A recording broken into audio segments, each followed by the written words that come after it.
When I first held up a piece of glass, it was magic to me. And I held it up and I then moved it around and it changed.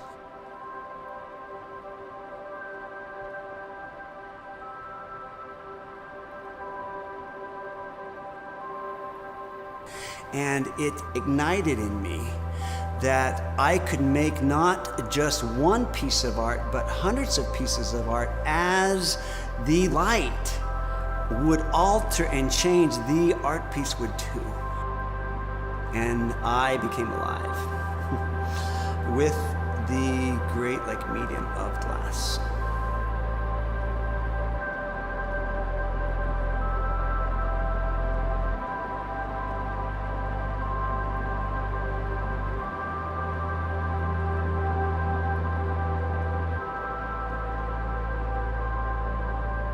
Stained glass essentially means nothing without some kind of light reflecting off of it or coming through it. And so when you view a stained glass window, you can't help but be in awe of the deep, almost spiritual connection that you have with light, because light is the source of life. Without light, life could not exist.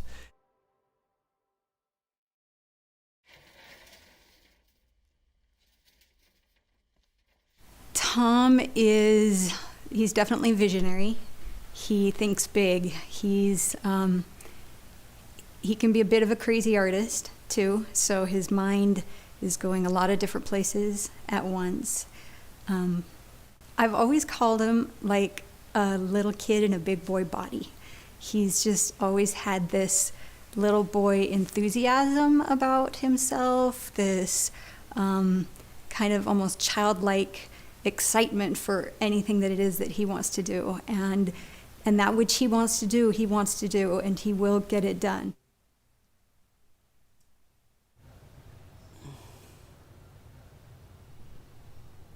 I feel like there's a lot that goes on in his head. Creative individuals usually have a lot going on, and sometimes they say it through speech, but since my dad can't, he usually puts all of that into his art. And so you'll see that in the colors, in the facial expressions, and the patterns that he chooses. It all has a place in his head, and because he can't get words out, he puts that through his art. Smiley Tommy. Well, Tommy, what do you have to say for posterity? Nothing. Tommy? Nothing. From what I am aware of, he started stuttering around the age of maybe 6, 5 to 7, somewhere around there is kind of when he remembers really struggling to speak more than he ever had before. There's a little school game called Red Rover, and so the whole team says Red Rover, send, and Tommy couldn't get the word out, and he struggled, and the kids started to laugh, and it was horribly painful for him, and he ran away from the game and went into the school and cried. When his second grade teacher came in to talk to him, and she said, there are other ways for people to be able to express themselves, so why don't you draw me a picture of what you really want to say? Ever since I was small, I have had a hard time speaking. I have been slow of speech, and that has pushed me for other ways that I can speak to people. There were other ways to express himself, and he started clinging to art that way and has never let it go. It took him through the difficulties and challenges of junior high in particular, right? And then in high school, he kept doing it, and he was ultimately the Art Sterling Scholar at Orem High School. He has gotten to a point where he can verbally say more than he did in the past, but he'll always use art, I think, as his first way to express himself. So there's never been a part of my life that has been separated from the studio. I remember as a child being stuck here, and we would call it studio time. We would say we're just going to spend 5 minutes at the studio, but it was never 5 minutes. It was always longer because there were so many things to be done. So Tom and I are both very creative. I think we often approach our creativity differently. I'm a little bit more serious than Tom. we can often butt heads. And I'm one of the few people at the studio who can really just like speak my mind, since I do have the privilege of being Tom's son. I can say exactly what it is that I'm thinking and feeling. And often he comes to us with a spark, and it's kind of our job to fan the flame and create something that we can all, a fire that's bigger than any one individual. If a person looks at my art and says, that's the best stained glass window I have ever seen, and then they just, walk away and not internalize it in, their heart, then I have not done my job right.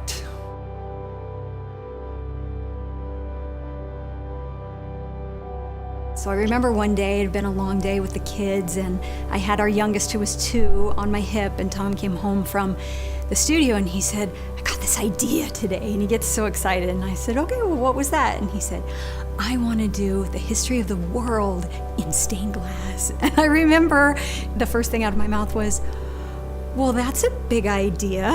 And so he said, well, maybe not the history of everything, just the history of knowledge.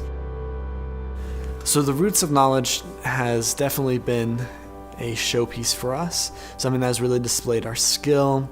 It's definitely also served as a source of stress, especially during its creation, because as you can imagine, on a project so large, being 200 feet long, 10 feet tall, an attempt to depict the history of knowledge in stained glass, there is lots and lots that is involved with it. On our side, besides just creating it, we'd have to figure out, well, how is that going to happen? How is that going to happen resource-wise? Where's the money going to come from? Where's it actually going to go? Who's going to want to have this, and all of those things. And then we had to be creative in the ways that we depicted certain things so we could fit it all in there. So we couldn't just have a bunch of faces of famous people from history. So by far, the longest part of the process is the concept and design. It's a several years long design process that it goes through different iterations, it goes through different conversations, it goes through different artists' hands, Once the window is all designed, then you basically trace all the main shapes so that you can cut those shapes out of glass. There's a lot of thinking that goes into creating those lead lines and making sure that the structure is sound. You print that out so you know what the window is going to look like. You know what all the shapes are going to look like, so you can cut the pieces out. The painting is actually, it's like a glass silica dust with pigment, and so that dust we mix with oil or water to apply it to the glass with, a brush. And so that piece of glass with the paint on it is then fired in a kiln, much like ceramic firing. So the paint that you paint on changes significantly after it's fired. From that point, you have people that cut out glass. We have people that put it together, and that involves lead cane, which is just it's like an I-beam. It's like every little piece of glass in this puzzle has its own picture frame made of lead. And then you solder all the joints. And then it's sort of insulated with, tempered glass on both sides to help with structure and protection, and then that's kind of, where it finishes up.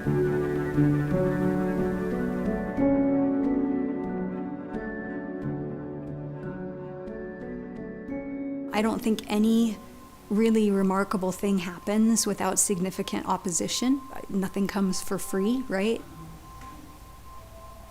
Within a year to the deadline, it was starting to get pretty crazy. I mean, we had 30, 40 people working back here, and we were only halfway through. We basically didn't have parents at all. Obviously, they were still in our lives, but they weren't mentally there all the way. And so that was definitely very, very hard on us as kids for 12 years. I mean, that's my whole childhood growing up, 12 years. Every drop of savings, everything that we had our name had gone into it at this point, and it was getting really hard on Tom. And the pressure that was putting on the studio and the pressure it was putting on our family and on me. I remember in particular there was one day where I thought, this is actually going to destroy us. It's going to take out the business. It may even destroy my whole family. And I was entirely overwhelmed with panic. Oh, sorry. And concerns of my own. And so I'm a person of great faith, and people express that differently, but for me, prayer is a big one. And so I went to my knees in prayer to speak to who I see as my Heavenly Father. And I expressed all of my concerns, and I asked all the questions. How are we going to do this? And the answer that came back was so direct and so clear. He said, Gail, these are my windows. You're creating them for me so that every one of my children who sees them will know that I know who they are, they matter to me, and I love them. I just felt that significant purpose for these windows, and I remembered saying in my heart, that is enough. I can work with that. We had a year to finish it, and we were in column I. So we had to finish the rest all the way to column Z in a year. I still have a sleeping bag in the back of my truck that I would pull out, and I would sleep on the floor in Tom's office or on the couch, and I would set my alarm for the kiln, and I'd wake up every 4 hours or whatever. I would just constantly be putting pieces in the kiln to be fired, and I just wouldn't go home. That's how insane we were. One of the quotes that I put in early on was from the Homer Odyssey. And it says, and what he greatly thought he nobly dared. And I emblazoned that into the glass, and I thought, this will keep me going. This will keep me to the end. I think oftentimes you have to take a step into the dark before the light comes back. And so for as brilliant and magnificent as that project is, you gotta know that there was some agony along with that ecstasy. I need a tissue now, sorry. It was down to the last day.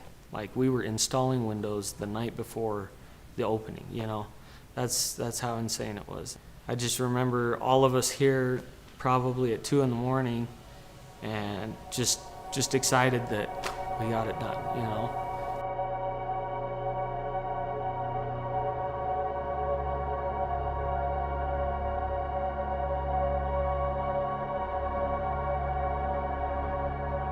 So what an incredible opportunity it was to be able to take 6 of these 80 panels of Roots of Knowledge over to New York to show them and display them, and then take a different 6 over to Oxford and London. It was really humbling to think that we'd be able to take our artwork and display it there, and we had no idea how we would be received, right? And we set our little stuff up, and it's only 6 of 80 panels, so we're hoping, will they be able to see the big idea? We had the designs of the rest of the concepts, but only these 6 for them to look at. They all ended with the same energy, and that was an energy of connection and an energy of excitement and enthusiasm, because they caught the vision of what we were trying to do, and they were touched. So you can imagine, at first when Tom said, I got to go out on a walk, and it's like 2 o'clock in the morning. And I went and started to walk the streets of London in the mist. And as I walked, I walked halfway across the London Bridge.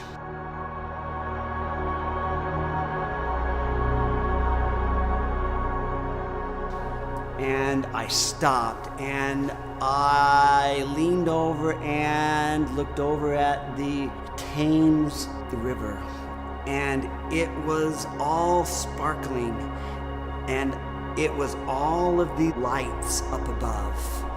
And I looked from there and up, and I thought, all of those like people in all those places have their own experience, their own lives. I thought to myself, this is too big of an idea. This is way big. And I was exhausted from 12 years of this masterpiece. But then that idea went from here, and it came down and came down and planted into my heart and soul. And I realized, if I don't do it, and if my team and the world doesn't do it,